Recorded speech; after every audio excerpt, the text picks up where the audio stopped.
اللهم صل على سيدنا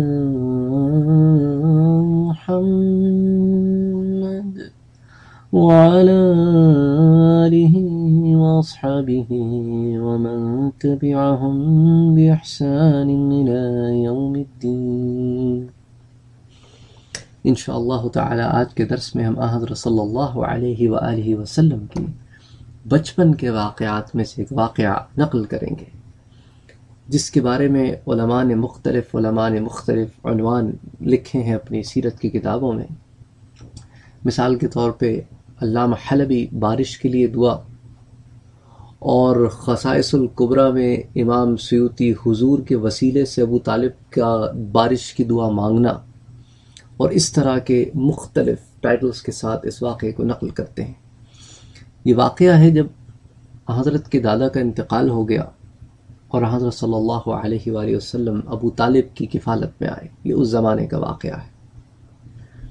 تو اس سلسلے میں اس کو خصائص الکبریٰ میں بھی روایت کیا گیا ہے، اس کو ابن عساکر نے اپنی تاریخ میں بھی نقل کیا ہے، اور اس کو امام حلبی ام السیر میں بھی لے کے آئے ہیں، اور دیگر کتب السیرہ میں یہ واقعہ موجود ہے۔ جلہمہ ابن عرفلہ یہ اس کو روایت کرتے ہیں۔ انہوں نے کہا کہ میں مکہ آیا تو میں نے دیکھا کہ اہل مکہ شدید قحط سالی میں مبتلا ہیں، اور وہاں پہ بارش ہونے کا کوئی امکان بھی نظر نہیں آتا۔ تو کچھ لوگوں نے یہ کہا کہ چلو لات اور عزا پہ بھروسہ کرتے ہیں، یعنی ان لوگوں کے لیے یہ بت جو تھے وہ بارش کی دعا مانگنے والے بت تھے۔ کسی نے کہا کہ نہیں، ایسا کرتے ہیں کہ بڑے بت منات پہ بھروسہ کرتے ہیں۔ تو اب ان کے درمیان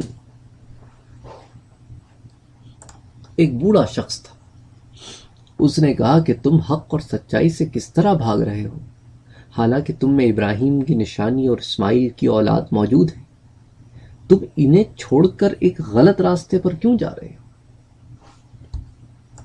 تو لوگوں نے کہا کہ اسماعیل کی نشانی سے تمہاری مراد کیا ابو طالب ہے؟ اس نے کہا ہاں۔ اب یہ سارے کے سارے لوگ ابو طالب کے گھر کی طرف چل پڑے۔ تو راوی کہتے ہیں جلہمہ بن عرفلہ، وہ کہتے ہیں کہ میں بھی اس شخص کی شان دیکھنے کے لیے اس شخص کے گھر کی طرف چل پڑا۔ وہاں پہنچ کر سب لوگوں نے مل کے ابو طالب کے گھر کے دروازے پہ دستک دی، تو ایک خوبصورت شخص باہر آیا جس نے ایک تہبند لپیٹ رکھی تھی۔ سب لوگ اس کی طرف بڑھے اور کہنے لگے، اے ابو طالب، وادی میں قحط پڑ رہا ہے، بچے بھوکوں مر رہے ہیں، اس لیے آؤ اور ہمارے لیے بارش کی دعا کرو۔ تو ابو طالب باہر آئے اور ان کے ساتھ ایک بچہ تھا۔ تو جلہمہ بن عرفلہ کہتے ہیں کہ جب میں نے اس بچے کو دیکھا تو یوں معلوم ہوتا تھا کہ گویا اچانک اندھیرے میں سورج نکل آیا ہو، اور پھر اور کئی بچوں نے گھیر ڈال رکھا تھا۔ ابو طالب نے اس بچے کا ہاتھ تھام رکھا تھا اور وہ کعبۃ اللہ کی طرف چل پڑے۔ اس وقت جب میں نے آسمان کی طرف دیکھا تو مطلع صاف تھا اور سورج بالکل روشن آسمان پر موجود تھا۔ ابو طالب خانہ کعبہ میں داخل ہوئے، اس بچے کا ہاتھ تھاما اور اس کی پشت خانہ کعبہ سے ملا دی، اور اپنی انگلیوں سے بچے کو تھام لیا اور کعبۃ اللہ کا طواف کرنا شروع کیا۔ اللہ اکبر! جہاں آسمان پر بادل کا ایک ٹکڑا بھی نہیں تھا، وہاں اچانک ہر طرف سے بادل گھر گھر کر آنے لگے، اور اتنی زبردست بارش ہوئی کہ وادی پانی سے بھر گئی اور شہر اور جنگل سیراب ہو گئے۔ سبحان اللہ! اس موقع پر ابو طالب نے کچھ شعر کہے حضرت کی شان میں کہ وہ ابید یستسقی الغمام بوجہی ثمال الیتام عصمت الارامل، وہ ابید یستسقی الغمام بوجہی، آپ وہ حسین و جمیل ہیں کہ بادل آپ کے چہرہ انور سے پانی مانگتے ہیں۔ ثمال الیتام عصمت الارامل، اور آپ یتیموں اور بیواؤں کے پناہ گاہ ہیں۔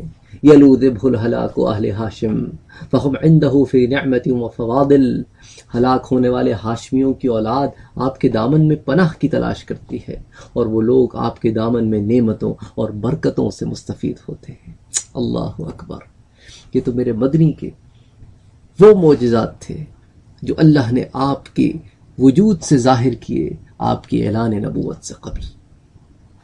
اس سے اندازہ ہوتا ہے کہ محمد مصطفیٰ صلی اللہ علیہ وآلہ وسلم کتنی عظیم شخصیت ہے، اور ہم اس عظیم شخصیت کے امتی ہیں، لیکن افسوس تو اس بات کا ہے کہ اس امتی ہونے کا ہم حق ادا نہیں کر رہے۔ اللہ ہمارے حالوں پہ رحم کرے اور اللہ ہمیں ہدایت دے۔